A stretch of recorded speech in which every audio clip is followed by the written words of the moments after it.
Leader of the year جناب علامہ خالد جمیل صاحب نے سونپا ہے، اس کا تقاضا تو یہ تھا کہ میں پلک جھپکتے میں یہاں ڈائس پہ آتا اور اس سے پہلے کہ آپ کو خبر ہوتی میں نے کیا کہا میں واپس چلا چکا ہوں. اور یہ پریکٹس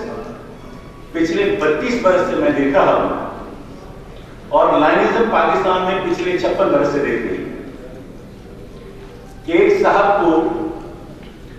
یہ ذمہ داری اس لیے تفویض کی جاتی ہے کہ اسے اس فلم میں محض ایک مہمان اداکار کا رول سونپا جاتا ہے. میں یہ سمجھتا ہوں کہ آج مجھے ایک مہمان اداکار کی بجائے ایک کریکٹر ایکٹر کے طور پر رول پلے کرنا ہے اور اس کے لیے اس فلم میں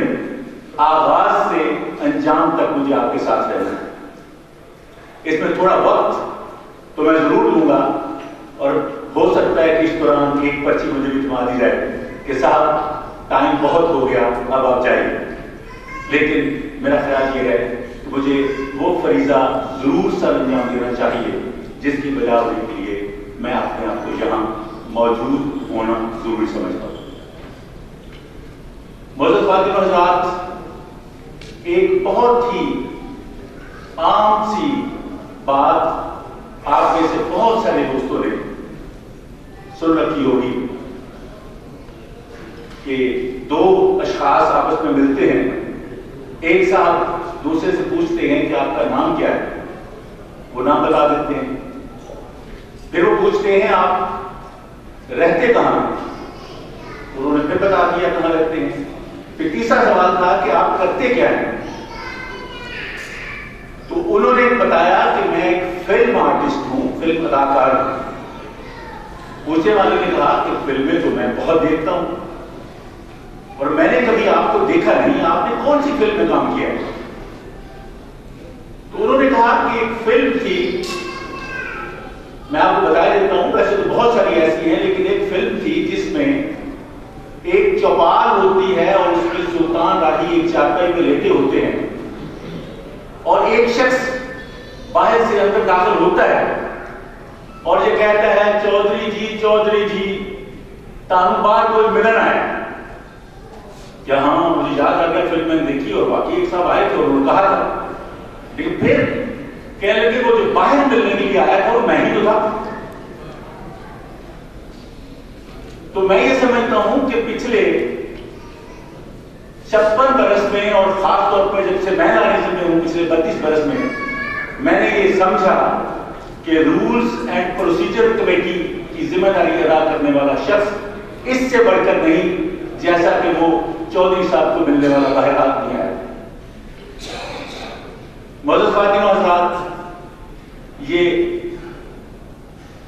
آج کی جو یہ کنونشن ہے، اس کا یہ جو بزنس سیشن ہے، اس کے حوالے سے یہ بتانا کہ یہ اس کے تمام جو پروسیجرز ہیں وہ رابرٹ رولز آف بزنس کے مطابق ہیں یا ہوں گے یا ان کو لاگو کیا گیا ہے. یہ صرف اس کام کے بتانے کے لیے مجھے 30 سیکنڈ سے زیادہ وقت نہیں چاہیے تھا، لیکن ذہن میں یہ سوال پیدا ہوتا ہے کہ یہ رابرٹ رولز ہیں کیا اور یہ کس نے بنائے اور یہ کب بنے. تو مجھے بڑے فخر کے ساتھ آپ سب دوستوں کے سامنے یہ بات بتانے میں عزت محسوس ہوتی ہے کہ 2 سال قبل کراچی میں ایک ملٹیپل کنونشن کے موقع پر میرے دوست، میرے بھائی جناب ایس کے ہمایوں صاحب کے پاس بھی یہی ذمہ داری تھی. جب وہ ڈائس پر آئے اور انہوں نے بتانا شروع کیا تو میں انگشت بدنداں رہ گیا، میں سنتا رہ گیا، میں دیکھتا رہ گیا، میں یاد کرتا رہ گیا اور مجھے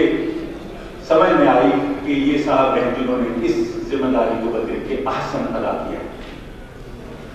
میں خاص طور پر ایس کے ہمایوں صاحب کا اور اپنے ان کچھ دوستوں کا شکریہ ادا کرتا ہوں جنہوں نے اس سلسلے میں میری رہنمائی فرمائی. میں سمجھتا ہوں کہ کراچی کی اس محفل میں، اس کنونشن میں، ملٹیپل کنونشن میں جو لوگ اس سے مستفید ہو گئے ان میں سے کچھ یہاں پہ موجود ہوں گے، لیکن بہت سے دوست ایسے ہیں جن کے ذہن میں بھی یہ سوال آتا ہوگا کہ یہ جو 30 سیکنڈ میں ختم کر دینے والی بات ہے اس کے پیچھے ہے کیا؟ تو میں آپ کو بتاتا چلوں کہ جس طرح لائنس میں یا لائنس کلب انٹرنیشنل جہاں جہاں دنیا میں ہے وہاں پر میلبرن لائنس کا نام جو ہے جتنی قدر و منزلت اور عزت کے ساتھ لیا جاتا ہے اس کی وجہ یہ ہے کہ وہ لائنس کلب کے بانی تھے، اور لائنس کلب نے ان کو فراموش نہیں کیا بلکہ ان کے حوالے سے بہت سارے پروگرام، بہت سارے پروجیکٹ کیے، اور ہم میں سے بہت سارے دوست میلبرن جہاں فیلو ہونے پر فخر محسوس کرتے ہیں۔ اسی طریقے سے یہ جو ہم اپنے کنونشنز کرتے ہیں، اس کی مختلف میٹنگز ہوتی ہیں، اس کے بزنس سیشنز ہوتے ہیں، اس کی تمام پروسیڈنگز جو ہیں وہ ایک قانون، قاعدے اور ضابطے کے مطابق ہوتی ہیں، نہ صرف لائنس میں بلکہ دنیا بھر میں، دنیا کے ترقی یافتہ ملکوں میں، امریکہ میں، یورپ میں اور خود پاکستان میں اور پاکستان جیسے باقی ملکوں میں بھی ہم شعوری یا غیر شعوری طور پر جانتے ہوئے اور نہ جانتے ہوئے، دانستہ اور غیر دانستہ طور پر بھی ہم انہی رولز کو فالو کرتے ہیں۔ یہ رولز 1837 میں پیدا ہونے والے صاحب جن کا نام H.M. رابرٹس تھا، وہ ان کے بنائے ہوئے ہیں۔ وہ 1837 میں امریکہ میں پیدا ہوئے اور 20 برس کی عمر میں انہوں نے اپنی تعلیم مکمل کر لی اور وہ انجینئر بنے۔ انجینئر بننے کے بعد وہ یو ایس آرمی میں بھرتی ہو گئے اور یو ایس آرمی میں انہوں نے 44 برس سرو کیا اور 1901 میں وہ اپنی جاب سے ریٹائر ہو گئے۔ ریٹائرمنٹ کے وقت وہ بریگیڈیئر جنرل تھے اور وہ چیف آف انجینئر تھے۔ انہوں نے اس دوران 1876 میں ایک میٹنگ کو چیئر کرنا تھا، چرچ میں وہ میٹنگ تھی، چیئر کرنا تھا۔ وہ اس زمانے میں جیسے پاکستان میں یا جیسے ہم جیسے تھرڈ ورلڈ کنٹریز ہیں، ان میں جیسے بہت سارے کام جو ہیں وہ قواعد و ضوابط کے بغیر ہوتے ہیں، قانون قاعدے کے بغیر ہوتے ہیں، لوگوں کا ایک ہجوم ہوتا ہے، ایک امبو ہوتا ہے، لوگ اکٹھے ہوتے ہیں، جیسے ہمارے ملٹری ہوتے ہیں، جیسے ہمارے عرس ہوتے ہیں، جیسے ہماری شادی بیاہ کی تقریب ہوتی ہیں، وہ خود ہی لوگ اسمبل ہو جاتے ہیں اور خود ہی لوگ ڈسپرس ہو جاتے ہیں۔ اس زمانے میں یعنی آج سے 150 برس پہلے تقریباً اس وقت بھی اس معاشرے کے لوگ بھی بہت سارے لوگ جو ہے وہ ڈسپلن نہیں تھے۔ انگلش وہ یو ایس آرمی میں بہت ڈسپلن تھا، لوگ ڈسپلن تھے، اس طرح وہاں کی پارلیمنٹ وغیرہ میں ڈسپلن ہوگا، لیکن جو سویلینز تھے وہ سویلائز نہیں تھے، اور نتیجہ یہ تھا کہ وہ اپنی تمام تر میٹنگز جو ہیں وہ ایسے ہی بس آمدن نشستن گفتن برخاستن کے مستاق کو کیا کرتے تھے۔ تو جب یہ صاحب رابرٹ جن کو وہ میٹنگ اس میں جانا تھا، اس کو چیئر کرنا تھا، وہاں گئے تو بڑے مایوس ہوئے، اس لیے کہ نہ وہاں پہ میٹنگ کا کوئی ایجنڈا تھا، نہ ہی لوگوں کی باتیں مکمل ہو سکی۔ تو وہ اس میٹنگ سے یہ ارادہ کر کے اور یہ بتا کے اور یہ زور کر کے نکل گئے کہ جی آئندہ اس وقت تک میں کسی میٹنگ کو چیئر نہیں کروں گا جب تک کہ میں کسی میٹنگ کے لیے قانون، قاعدہ یا ضابطہ بنا نہیں لیتا۔ چنانچہ اسی سال یعنی 1876 میں رابرٹس نے کچھ قوانین، کچھ رولز بنائے جن کو آج ہم رابرٹ رولز کے نام سے جانتے ہیں۔ انہی صاحب نے یہ 39 برس کی عمر کے تھے اس وقت جب انہوں نے یہ کارنامہ سر انجام دیا، اور ٹھیک اس کے 39 برس بعد یعنی 1915 میں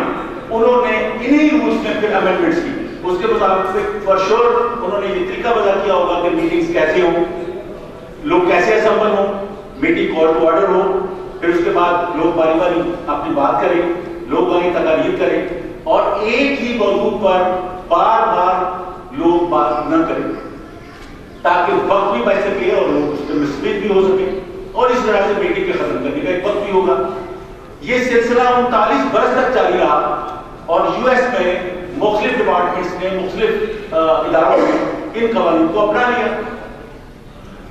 39 برس کے بعد ان کو شاید یہ خیال آیا